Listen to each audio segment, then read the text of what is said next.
Operation theatre से बाहर आए तो मानसी दौड़कर वहां पहुंची। उसने अनिकेत के बारे में पूछा।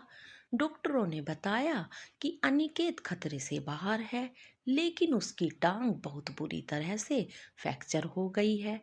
वह कम से कम साल भर तक चल नहीं पाएगा, या उससे भी ज्यादा कुछ कह नहीं सकते। यह सुनकर मानसी की रही सही हिम्मत भी खत्म हो गई। लेकिन फिर उसने अपने सास ससुर की तरफ देखा और खुद को संभाला। उनसे बताया कि अनिकेत अब खतरे से बाहर है। जैसे ही उन्हें होश आ जाएगा, हम उनसे मिल लेंगे। यह सुनकर सुनिंदा जी और रमाकांत जी को कुछ सुकून हुआ। तब उन्होंने कहा कि तुम घर जाओ, वंश को तुम्हारी जरूरत है, हम यहाँ हैं। लेकिन मानसी नहीं जाना चाहती थी। लेकिन सबके समझाने पर वह वंश के पास चली गई और उसको दूध पिलाकर सुलाकर वापिस करुणा ताई के पास छोड़ आई। कुछ घंटों के इंतजार के बाद अनिकेत को भी होश आ गया था। वह अब अनिकेत से मिलने पहुंची। मानसी और सुनिंदा जी तो अनिकेत को पट्टियों से जकड़ा देखकर ही रोने लगी। तब डॉक्टरों ने उन्हें वहां से बाहर भेज दिया।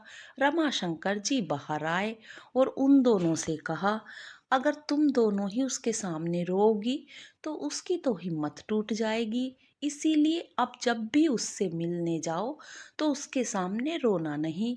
मानसी और सुनिंदा जी ने वादा किया कि अब वह नहीं रोएंगी और फिर अनिकेत से मिलने चली गई।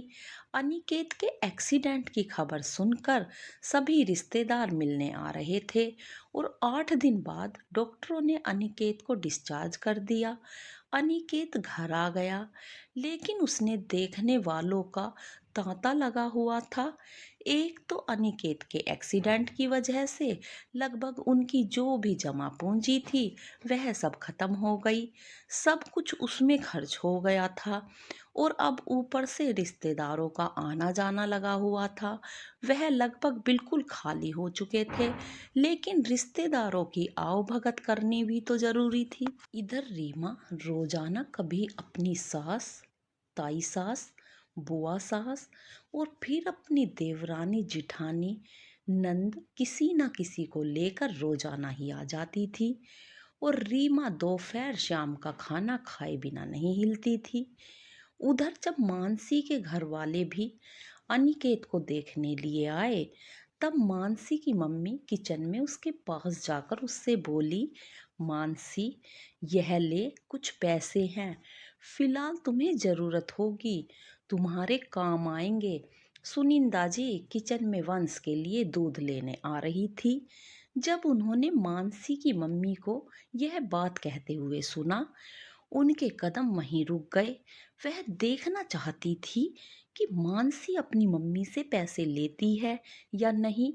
तभी उन्हें मानसी की आवाज़ सुनाई दी, मम्मी, यह पैसे आप ही रख लीजिए, आपने हमारी फिक्र की यह बहुत है, लेकिन मैं आपसे यह पैसे नहीं ले सकती। मानसी, कैसी बच्चों जैसी बातें कर रही हो?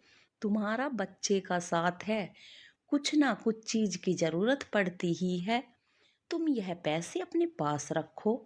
उनकी बात सुनकर मानसी बोली, मम्मी, यह हमारा पूरा परिवार एक ही है, इसमें तेरा मेरा जैसी कोई चीज नहीं, जो भी है जितना भी है सबका है, आप फिक्र मत कीजिए, हम कैसे ना कैसे मैनेज कर लेंगे। यह कहकर मानसी ने वह पैसे अपनी मम्मी को वापस दे दिए। मानसी की बात सुनकर सुनिंदा जी को मानसी की बात बहुत अच्छी लगी और वह वापस चली गई। तब जाते हुए मानसी की मम्मी ने वही पैसे सुनिंदा जी के हाथ पर रखे। बहन, आपको जरूरत होगी, यह समय ऐसा ही है, रख लीजिए। तब सुनिंदा जी ने वह पैसे उन्हें वापस करते हुए कहा, कैसी बात कर रही हैं आप, अगर हमें जरूरत होगी तब हम आपसे खुद ही कह देंगे, लेकिन अभी मैं ये पैसे नहीं रख सकती। तब मानसी की मम्मी ने वह पैसे मन मार कर वापस रख लिए, लेकिन उन्होंने कुछ पैसे चलते टाइम वंश के हाथ पर जरूर रख दिए। तब सुनिंदा जी या मानसी मना नहीं कर पाई। खुददारी के चलते उन्होंने समधन जी से तो मना कर दिया था, लेकिन अब यह बहुत बड़ा मसला था कि आगे का खर्चा कैसे चला जाए, क्योंकि बैंक में जितने भी पैसे थे वो सब खर्च हो चुके थे। अब थोड़े बहुत जो पैसे बचे थे उनमें अनिकेत की दवाइयाँ, उसको खिलाने पिलाने के लिए फल फ्रूट वगैरह चाहिए थे। इन सब को देखते हुए रमा शंकर जी भी इधर उधर काम के लिए हाथ पैर मार रहे थे। वहाँ वह पहले पढ़ाया करते थे, उन्होंने वहाँ पर भी पूछा लेकिन जगह खाली नहीं थी। अब तो घर का राशन वगैरह सब खत्म हो गया था। रीमा फिर अपने ससुराल के किसी दूर के रिश्तेदार को लेकर आ गई और अपनी मम्मी से बोली, मम्मी देखिए ना, मेरा तो भैया को देखे बिना मन ही नहीं लगता, इसीलिए जो कोई भी भाई को देखने को कहता है मैं उसको लेकर आ जाती हूँ। उसकी बात सुनकर सुनिंदा जी का मन हुआ कि कह दे, रीमा अब बस तुम अपने घर रहो, यहाँ आने की कोई ज़रूरत नहीं, फ़ोन पर ही हाल पूछ लिया करो। लेकिन वह यह सब अपने मन में ही सोच कर रह गई, क्योंकि बेटी को ऐसा कह नहीं सकती थी, कहीं उसको बुरा ना लग जाए। मानसी रीमा और उसके ससुराल वालों को नाश्ता वगैरह करवाकर उनके लिए खाने की तैयारी में लगी। घर में जितना भी सामान था उसी हिसाब से उसने खाना तैयार कर दिया और सबके आगे खाना परोस दिया। रीमा ने सुनिंदा जी से कहा, मम्मी जी आप भी मेहमानों के साथ खाना खा लीजिए। लेकिन सुनिंदा जी पानी का बहाना करके किचन की तरफ आई तो देखा मानसी खाली पतीले से रोटी पोंछकर खा रही थी। यह देखकर उनकी आंखों में आंसू आ गए और उन्हें फंदा सा लगा। तो उनकी आवाज़ सुनकर मानसी उनकी तरफ पलटी और बोली, मम्मी कुछ चाहिए था क्या?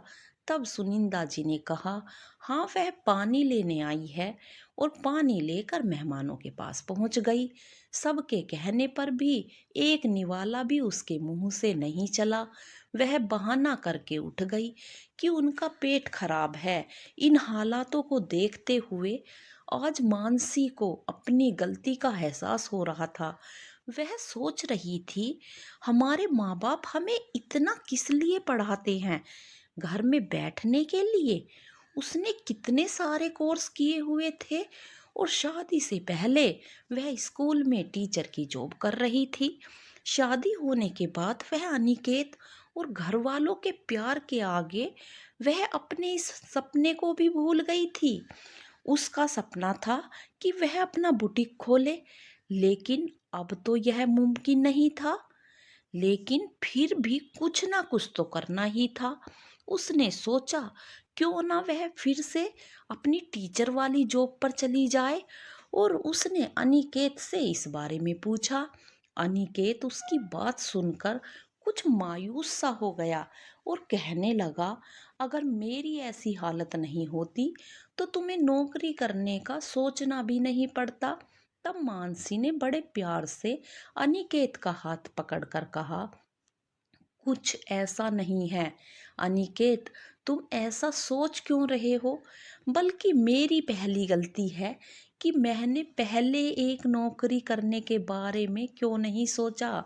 यह हम लड़कियों की गलती है कि इतना पढ़ने लिखने के बाद भी हम कोई विपदा आने पर ही नौकरी करने की सोचती है।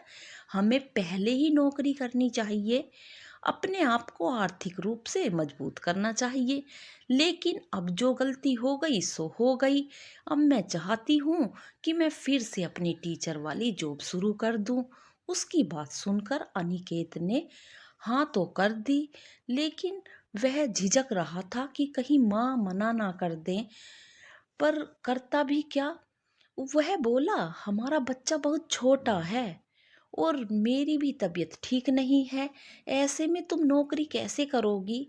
अनिकेत की बात सुनकर मानसी ने कहा, अनिकेत 4-5 घंटे की तो बात है, मैं मैनेज कर लूँगी, बस आप एक बार हाँ कर दीजिए। और फिर अनिकेत ने भी अपनी रजामंदी दे दी। मानसी ने अपनी फ्रेंड स्वाति को फोन किया, जो उसके साथ शादी से पहले स्कूल में पढ़ाती थी। वह अभी भी उसी स्कूल में जॉब कर रही थी। मानसी ने अपनी सारी परेशानी स्वाति को बताई। इत्तेफाक से कोई टीचर छुट्टी पर गई हुई थी। स्वाति ने उसे बताया और कहा कि वह प्रिंसिपल से बात करेगी, क्योंकि तुम यहाँ पहले पढ़ाती थी, इसीलिए शायद वह तुम्हें जॉब दे दे। ठीक है, तुम बात कर लो और जैसा भी हो मुझे बता देना। अगर वह हाँ करती है तो कल मैं उनसे मिलने आ जाऊंगी। यह कहकर मानसी ने फोन रख दिया। मानसी सोचने लगी, पता नहीं यह जॉब मिलेगी या नहीं, उसे कहीं और भी ट्राई करना चाहिए। फिर उसने सोचा, नहीं, पहले यहाँ से जवाब मिल जाए तभी कहीं से और ट्राई करूँगी। और अब साल के बीच में कोई रखे और नहीं रखे, यह भी तो प्रॉब्लम है। मानसी का मायका यहीं इसी शहर का था और ज़्यादा दूर भी नहीं था और स्कूल भी ज़्यादा दूर नहीं था, तो मानसी को वहाँ जाने पहुँचने में ज़्यादा टाइम भी नहीं लगता। इसीलिए मानसी ने सोचा, कल देखते हैं क्या होता है। शाम होते ही स्वाति का फ़ोन आ गया और उसने बताया कि कल प्रिंसिपल ने तुम्हें मिलने के लिए बुलाया है। मानसी ने कहा, ठीक है, मैं कल सुबह आ जाऊंगी। कहाँ जा रही हो बहू? मम्मी जी, मैं जहाँ पहले पढ़ाया करती थी, मैं वहीं पर फिर से पढ़ाने की सोच रही हूँ, लेकिन यहाँ मैं अकेले कैसे सब संभाल लूँगी? मम्मी जी, आप तो जानती ही है इस वक्त पैसे की कितनी तंगी है और कहीं से कोई पैसे का इंतजाम नहीं हो पा रहा, इसीलिए मेरा यह करना ज़रूरी है। और रही बात काम की, मैं सुबह सारा काम करके चली जाया करूँगी। बस आप अनिकेत को टाइम पर दवा दे दीजिएगा और वंश का ध्यान रख लीजिएगा। दोपहर को आकर मैं खाना बना लूँगी। मानसी की बात सुनकर सुनिंदा जी चुप सी हो गई और आगे कुछ नहीं कहा। तब हम मानसी ने भी यहाँ पर यही सोचा कि उन्होंने रजामंदी दे दी है और आगे बात नहीं कही। और अगले दिन सुबह के सारे काम खत्म करके तैयार होकर प्रिंसिपल से मिलने स्कूल चली गई। प्रिंसिपल से बात करके पता लगा कि वहाँ की टीचर की शादी है, इसीलिए उसने 3 महीने की छुट्टी ली है। अगर वह अपनी जॉब पर वापस आती है तब मानसी को यह जॉब छोड़नी होगी।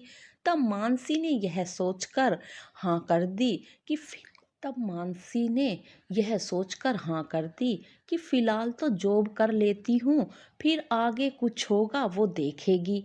प्रिंसिपल ने कहा, चाहे आज से ही ज्वाइन कर सकती हो आप।